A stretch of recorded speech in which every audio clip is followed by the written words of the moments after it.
even the best supplement that you most need can actually become a detriment if you overuse it.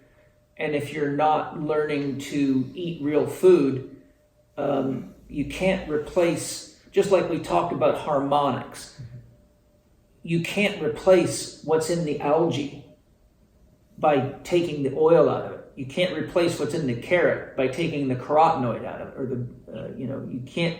Yeah, you beta-carotene extracting is you're missing the element of the there's a massive amount of energy and information that's the product of a level of consciousness or nature's technology that we're far from even close to being able to tap into. So my philosophy is use supplements to bring yourself into a state of balance, because then you have a healthier body, you become more aware of what you're missing, and you become more aware of what you need to start paying attention to in your diet. You're more aware of the symptoms that led you to that. And if you realize that feeding yourself is a legitimate spiritual practice, then you're concerned about the welfare of the animals, the welfare of the plants, the welfare of the soil. Then you're concerned about where your dollars are being spent, because we come to the realization that the political system's a bunch of horse shit. You can't get rid of corporations like Monsanto and some of these guys and the GMOs and all the crap and all the garbage supplements just by writing letters to your governor, because everybody's making beaucoup money off all that stuff. But when you control the flow of your money by only putting money in the hands of people that are eco-friendly and producing life-affirmative, sustainable products, then we're actually contributing to the whole, and our diet can become a very legitimate spiritual practice. And that's very important for me, because today so many people are so busy. They say, oh, I don't have time to meditate, I don't have time to do Tai Chi, I don't have time to go to the gym. But you all have time to eat, and you all have time to drink. And so if you make that process important, and you make it important for your family and for your children, and you learn to pay attention to your body, which is itself a product of nature, then each day is a spiritual practice, and each purchase becomes a spiritual practice, because it connects you to a greater whole. And the next thing you know, you realize that the disease or the illness or the ailment that led you to the vitamin store or to the essential oil or the flower essence is actually the gift of consciousness rising. But if you keep drugging it, numbing it, and just eating the same diet over and over and over again, then you're really just wasting money on supplements at that point, because you're not learning anything.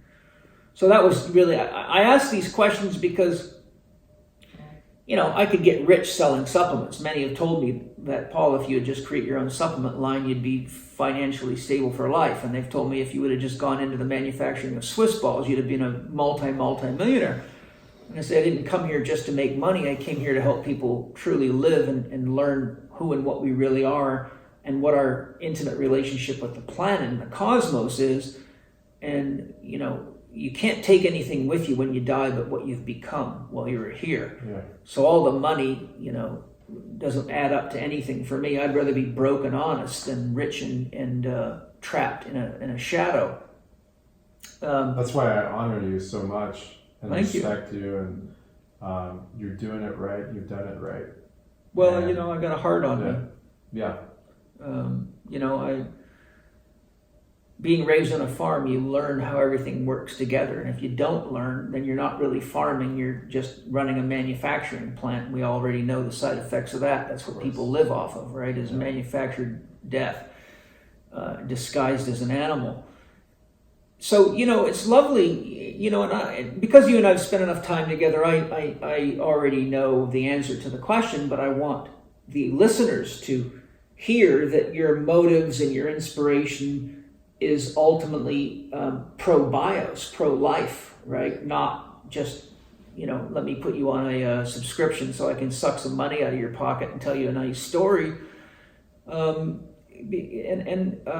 It would be easy for me to get all sorts of sponsors for the podcast if I was interested in that too, but I really, I have a deep interest in people, And I want to make sure that when I'm introducing them to people, that they understand what's really who's the person behind the company, what's his beliefs, what's his lifestyle, and what's his reason for creating the products. That's important to me. I think that because of what we experienced, what we mentioned earlier, the 60s, 70s, 80s, the 90s, I think the culture is trending to a place where people are fed up.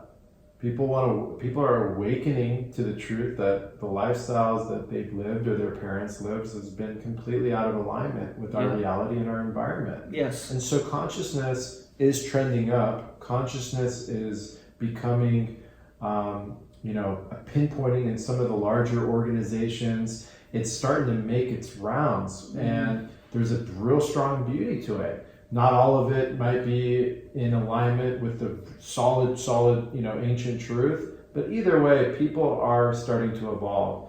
And that's where I stand in this, is I'm seeing this momentum. I feel like I've been part of this momentum. My cousin has influenced millions and hundreds of millions of people. Yeah. That's my blood. I was raised with it. The Dharma that I'm stepping into, of going into this field, feels like this is a completion of my legacy, and outside of who I am as Chervin, but just more of the energy and the imprint I'm going to leave in this world. And it's just starting. So I'm still in the ethos or in the creation of like what's to come, but ultimately my driving force is to give people sovereignty back. Yeah. I'm a truther more than anything.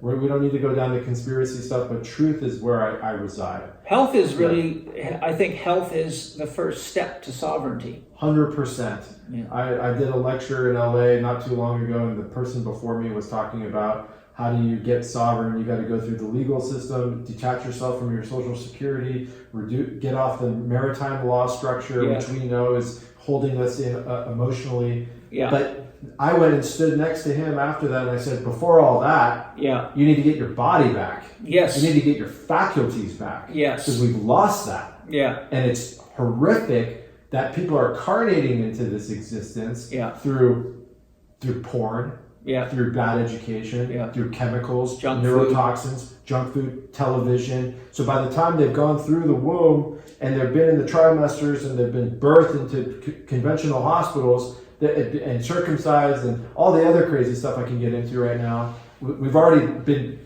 basically demoralized and cut off at the knees. Yes. And so if you look back and see what have those afflictions caused in the soul and the physical body, now we can come back and give them the resources back to get all of them back as much as we can. Yeah. And that's my passion. That's what Cymbiotika is. It's giving people the keys back to their own life. Because if everybody is starting to wake up and getting their faculties back, this world will become a better place. Yeah. Well, and our children will be happy, and our children will be happy. That's it. That's And as soon as we become a better place, then the world is a better place. Exactly. I tell my students all the time. We're the stewards. You don't have to run out and slay a dragon. You don't have to, execute Donald Trump or take down a tower or some crazy ass thing. If you want to change the world, change yourself, and it's already done. It's a guarantee. That's the core of the spiritual practice. That's what samadhi is. That's what staring at yourself in a mirror is for 5 days straight, looking at you. You want to get real? You want to go down the DMT portal? Just stare at yourself in the mirror for as long as you can, and a lot of truth will reveal itself. I've had plenty of those experiments myself. Sure. It's amazing. I've actually spent enough time looking into my own eyes in the mirror that I had switches of consciousness and had moments where I wasn't sure which one was me. In other words, my consciousness entered the mirror and was looking back at my physical body. Absolutely. And then I've switched back to this one and was looking at that one. Yeah.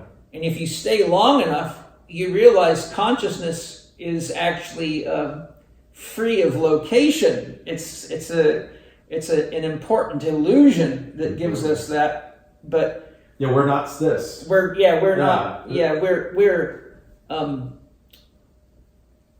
well, a great way to say it is we are spirit moving slowly enough to interact with itself. matter is spirit moving slowly enough that you can interact with it. Right. Right. So the body is really just the condensation of the truth of what you really are. Absolutely. Well said.